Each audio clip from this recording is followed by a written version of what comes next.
আসসালামু আলাইকুম। Hello everyone, কেমন আছেন সবাই? আমি আলহামদুলিল্লাহ ভালোই আছি। আজকে রান্না করেছিলাম দেশি চিকেন।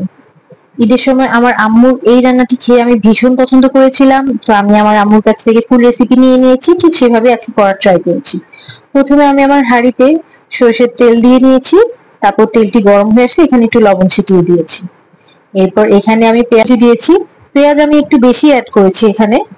এরপর সুন্দর মতো পেঁয়াজটি ভেজে নিয়েছি একটু ব্রাউন হওয়া পর্যন্ত। পেঁয়াজটি একটু সফট হয়ে আসবে, কালারটা একটু যখন চেঞ্জ হবে তখন 4-5টি কাঁচামরিচ দিয়ে দেব। আপনারা চাইলে কাঁচামরিচটি পরেও দিতে পারেন। আমি আজকে চিকেনটি একটু ঝাল করে রান্না করেছি, যার কারণে শুরুতে কাঁচামরিচ অ্যাড করেছি। আমি সবসময় চেষ্টা করি কাঁচামরিচের ঝাল ইউজ করতে। ঝাল এমনিতে আমি কম খাই, তারপরে যদি কোনোটা আমার ঝাল দিতে মন চায় তখন সেটাতে আমি কাঁচামরিচ, শুকনো মরিচটা আমি টোটালি অ্যাভয়েড করি। আর যদি কোনোটাতে কালারের প্রয়োজন হয় তখন আমি এখানে একটু কাশ্মীরি রেড চিলি দেই। এবার আমি গুঁড়ো মশলা দিচ্ছি। গুঁড়ো মশলার মধ্যে আমি ধনে গুঁড়ো দিয়েছি, জিরে গুঁড়ো দিয়েছি, মাংসের মশলা দিয়েছি, একটু কারি মশলা দিয়েছি। এরপর আমি এখানে একটি তেজপাতা অ্যাড করেছি, তারপর লবঙ্গ, দারচিনি এগুলো দিয়ে এবার ভালো মতো একটু মশলাটি নেড়ে চেড়ে নেব। এবার এখানে আদা রসুন পেস্ট অ্যাড করব আমি। এবার আবার মশলাটি আমি কষিয়ে নেব। আমি এই পর্যায়ে এখানে একটু কাশ্মীরি রেড চিলি ইউজ করছি সুন্দর একটি কালার আনার জন্য। এবার এখানে আমি একটু গরম পানি দিয়ে মশলাটি খুব ভালো মতো কষাবো। ঢাকনা দিয়ে দিয়ে মশলা কষাবো। ঢাকনা দিলে মশলার ঘ্রাণটা কিন্তু আপনার খুব সুন্দর ধরে থাকে। রান্নাটির এই পর্যায়ে আমি লবণ ইউজ করব। এবার সুন্দর মতো আবার নেড়ে চেড়ে নেব।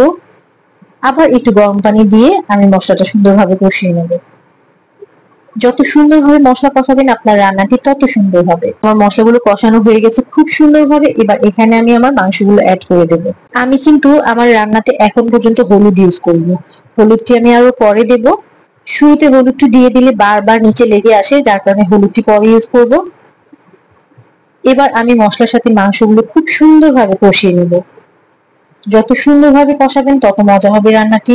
মাংস, সবজি যাই রান্না করেন না কেন, কষানোর উপরে কিন্তু আপনার রান্নার সৌন্দর্য, রান্নার মজা, রান্নার টেস্ট সবকিছু ডিপেন্ড করে। এই দেখুন আমি ঢাকনা দিয়ে দিয়ে সুন্দর মতো আমার মাংসগুলো কষিয়ে নিচ্ছি। এই পর্যায়ে আমি হলুদ দিয়ে দিয়েছি। এবার একটু নেড়েচেড়ে আবার ঢাকনা দিয়ে দেব।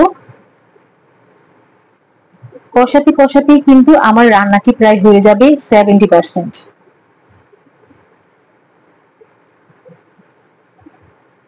এই রান্নাটি কিন্তু এভাবেই মজা লাগে বেশি। যত কষাবেন কষিয়ে আপনার রান্নাটি প্রায় কুক করে ফেলবেন আপনি। তারপরে লাস্টে আপনি যতটুকু ঝোল রাখতে চান ততটুকু পানি ইউজ করবেন। এই যে আমি ঝোল দিয়ে দিয়েছি। খুব বেশি কিন্তু ঝোল দিব না, এটা একটু শুকনো শুকনো মজা লাগে, হালকা ঝোল রাখবো। দেখুন আমার রান্নাটি কিন্তু প্রায় কমপ্লিট হয়ে গেছে। এবার আমি এখানে শাহি মশলা অ্যাড করে দিয়েছি। এবার সুন্দর মতো ঢাকনা দিয়ে দেব। রান্নাটি কিন্তু একদম আমার কমপ্লিট হয়ে গিয়েছে। এত সুন্দর একটা স্মেল আসছে আমি বলে বোঝাতে পারবো না। এই দেখুন আমি আমার বাটি তুলে নিচ্ছি। মাংসের কালারটা যত সুন্দর এসেছে, মাংসটি খেতেও কিন্তু ততটাই মজা লেগেছে। আজকের রান্নাটি আপনাদের কাছে কেমন লেগেছে জানাবেন সবাই। ভালো থাকবেন।